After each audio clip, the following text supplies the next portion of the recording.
எல்லா குணத்தையும் பத்திரமா வச்சுக்கிட்டு என்ன பண்ணுவோம்? ஒரு வீட்டில் பிரியாணி செய்றீங்க. பிரியாணி செய்யும் போது கடுகு கொஞ்சம், மஞ்சத்தூள் கொஞ்சம், தண்ணி கொஞ்சம் ஊற்றிட்டு பிரியாணி வந்துருமா?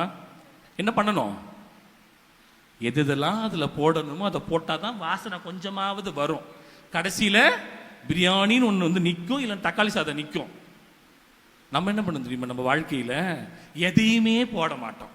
இறை வார்த்தை கிடையாது, ஜெபமாலை கிடையாது, பாவ மன்னிப்பு கிடையாது, பூசை கிடையாது. ஆனால் வாழ்க்கையில் எப்படி இருக்கணும்? 10 வீடு, 10 காரு, ஒரு புருஷன், ஒரு பொண்டாட்டி. ஆமாம், ஒன்று அதான் கரெக்டாக இருக்கும் இல்லையா? பிள்ளைங்க. நம்ம வாழ்க்கையில் அப்படிதான் இருக்கும், ஆசைப்படுறோம்.